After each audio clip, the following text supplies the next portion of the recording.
It's December 8th, 2020, and this is Sketchworks NewsBrake. The news stops here. I'm Brian Troxell.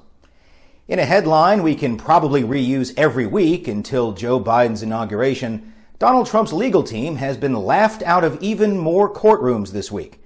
Trump has vowed to take his case to the Supreme Court, showing that he understands America's legal systems about as well as he does its elections. Joe Biden says that when he is sworn in, he will ask Americans to wear masks for 100 days.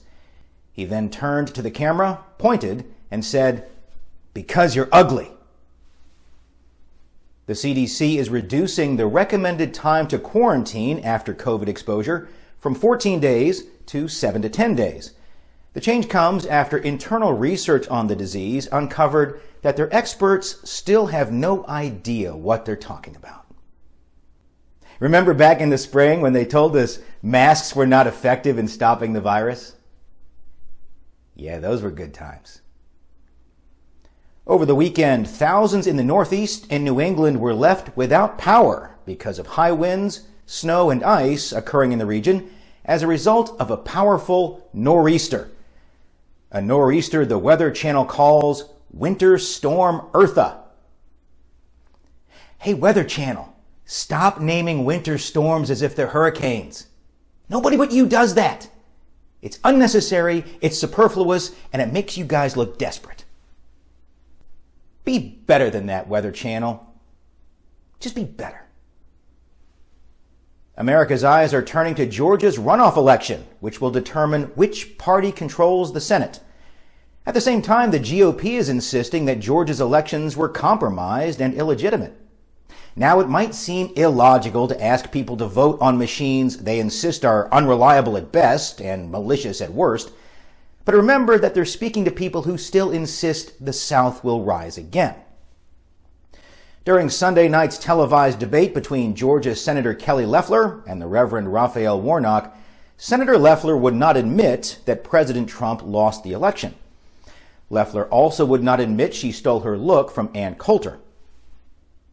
It appears someone forgot to install a software update for Senator Loeffler. And the agent of change is my opponent, radical liberal Raphael Warnock. My opponent, radical liberal Raphael Warnock. Radical liberal Raphael Warnock. Radical liberal Raphael Warnock. Radical liberal Raphael Warnock. Radical liberal Raphael Warnock. Radical liberal Raphael Warnock. Radical liberal Raphael Warnock. Radical liberal Raphael Warnock. Radical liberal Raphael Warnock. In Loeffler's defense, she did sound better than her colleague, Senator David Perdue. That's only because Perdue didn't even bother to show up for his debate. To be fair, Perdue is probably still recovering from Donald Trump's super spreader rallies earlier on Saturday. Or, since Trump lost the election, are those now peaceful protests? It's all very confusing. As everyone starts to get into the holiday spirit, the age-old debate of tacky versus tasteful decor is in full swing. Here with more on that is Sketchworks NewsBrake correspondent and classy Southern lady, Allie O'Neill. That's right, Brian. I'm back in my hometown visiting Aunt Sharon, which is perfectly safe because the virus is a hoax down here. Aunt Sharon taught me well when it comes to decorating for Christmas. She and all her friends from the First Baptist are the tastemakers around here, and they enjoy their holiday tradition of driving around looking for houses that have those giant blow-up monstrosities in the front yard and then shooting them with pellet guns. The biggest debate this year is colored lights versus white lights. Now, I tried to interview these ladies for this piece, but they refused to be part of the liberal agenda. I tried to tell them I'm not a liberal, I'm a socialist, but they didn't understand the difference. Anyway, I was able to get some quotes from them. Susan said, "I prefer whites because they are timeless and classy. Coloreds are loud, obnoxious, and just bad to look at." Deborah, who's one of the younger ladies in the group, said that Christmas is all about having fun, and the coloreds know how to have fun, while the whites are too stuffy. Now, Aunt Sharon assured me that while she believes all lights matter and that she likes the coloreds just as much as she likes the whites, they should be kept separated and you should just pick one to decorate with. As you can see, she only decorates with white lights because that's the time period that she comes from, I guess. This is why I did not bring any colored lights home to decorate with. Not again. Not since the last time. Now, Aunt Sharon doesn't know this, but back in Atlanta, my entire tree is pink. And I don't know if I can even tell her about that if just the color of the lights is this big of a deal. Anyway, for Sketchworks NewsBrake, I'm Allie O'Neill, and the further I drive south, the more southern I sound, so this is just gonna be me for a couple of weeks, y'all. Thank you, Allie. I'm surprised they let that hat fly. On Friday, the National Science Foundation released a detailed photograph of a massive sunspot. The spot is roughly 12,000 miles wide, large enough to engulf the Earth, and is caused when magnetic fields and hot gases bubble up from below the surface of the sun. And it looks like a butthole. The British Geological Survey announced a special underground observatory has been opened in Glasgow, Scotland. Scientists will be able to use the underground observatory to get a closer look at what is going on beneath the Earth's surface. And kids, you can have your very own underground observatory by simply going into your backyard and digging a hole. Scotland, where scientists go to observe dirt. Dirt!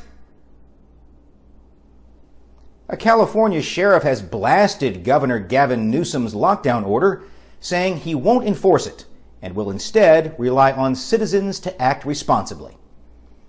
Keep in mind the sheriff is talking about the same people who made Post Malone famous.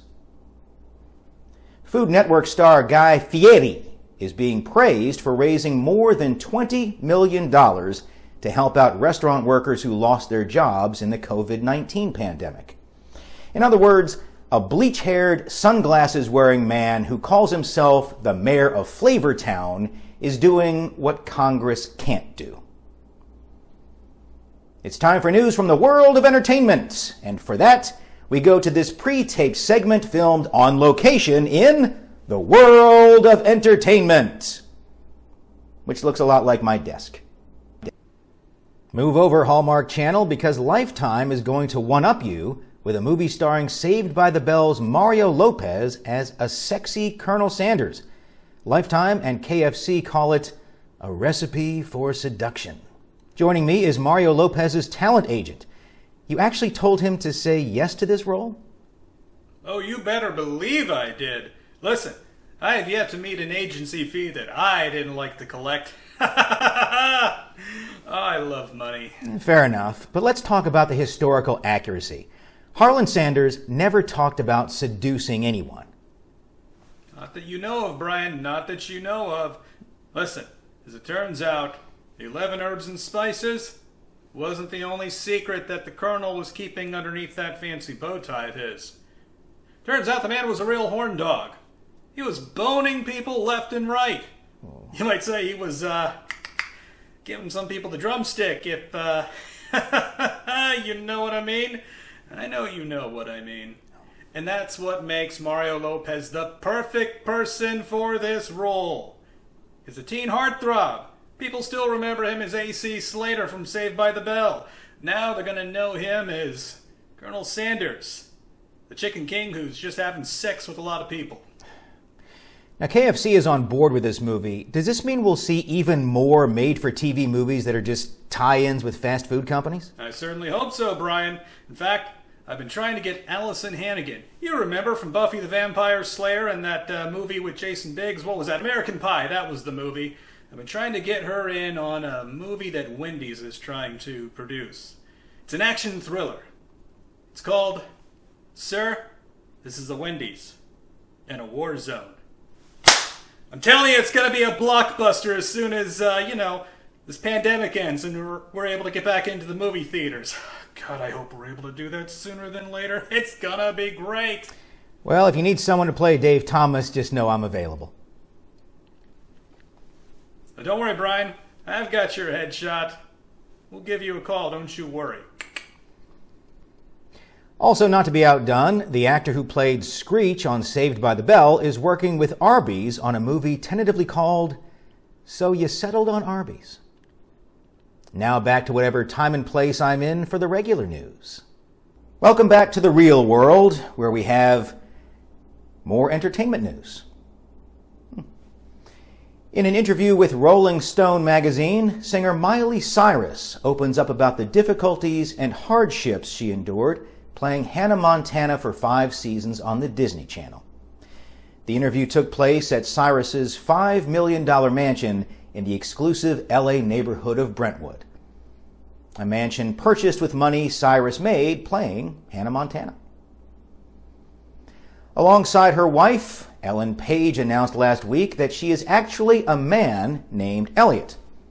So Elliot, from one straight white male to another, I just want to say, welcome to the patriarchy. We meet on Thursdays in the pastels section of Brooks Brothers. Just between us.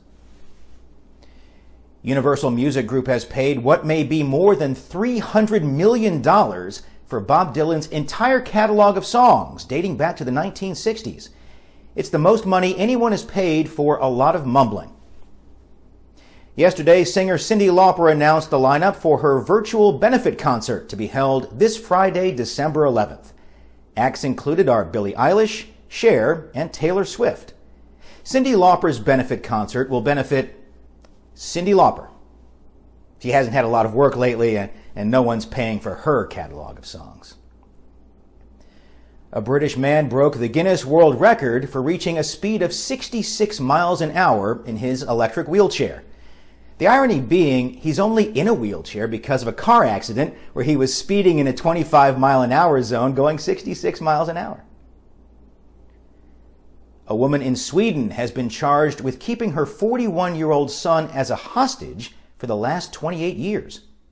The woman says she's just doing what any good mother would do and is keeping her little boy safe until the right woman comes along for him to settle down with.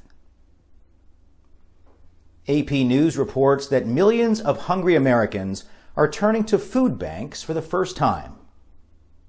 Amateurs. I've been going to food banks for years. I have been saving so much money. How else do you think I got to be this rich? Not by spending it on frivolous things such as food, that's for sure. Hey, maybe Cyndi Lauper should try going to the food bank. In addition to the surge in COVID numbers, there have been other developments in global health concerns. In Canada, a former homeless man was diagnosed with trench fever, an illness which has not been common since World War I. Meanwhile, in southeastern India, a mysterious illness has hospitalized over 300 people with nausea and dizziness, and resulting in 1 fatality. So if you thought 2020 was bad, wait until 2021. Something else to look forward to in 2021. Retired and undefeated boxing champion Floyd Mayweather plans to fight YouTube star Logan Paul in an exhibition. The undercard match will feature former heavyweight champion Buster Douglas fighting the guy behind that Numa Numa video from 2004.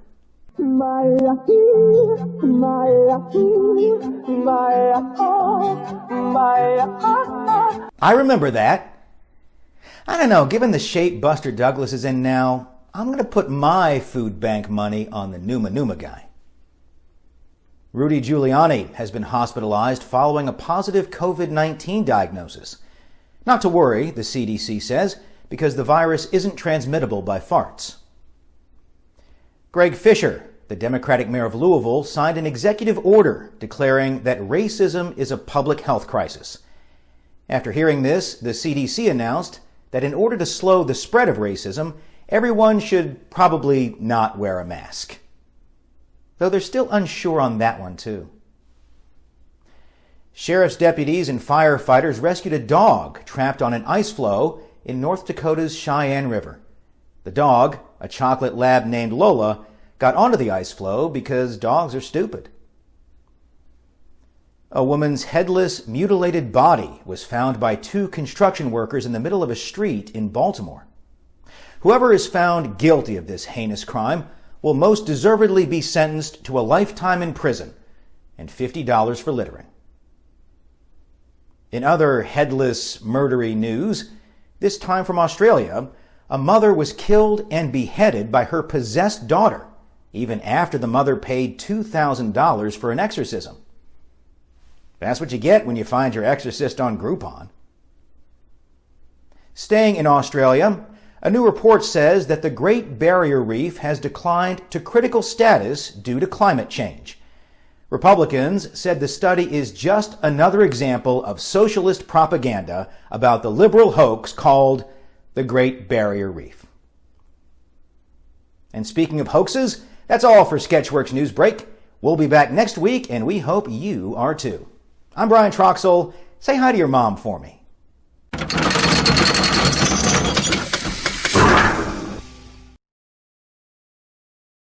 The CDC recommends only people with the coronavirus symptoms wear a mask, not the healthy people trying to prevent themselves from getting sick.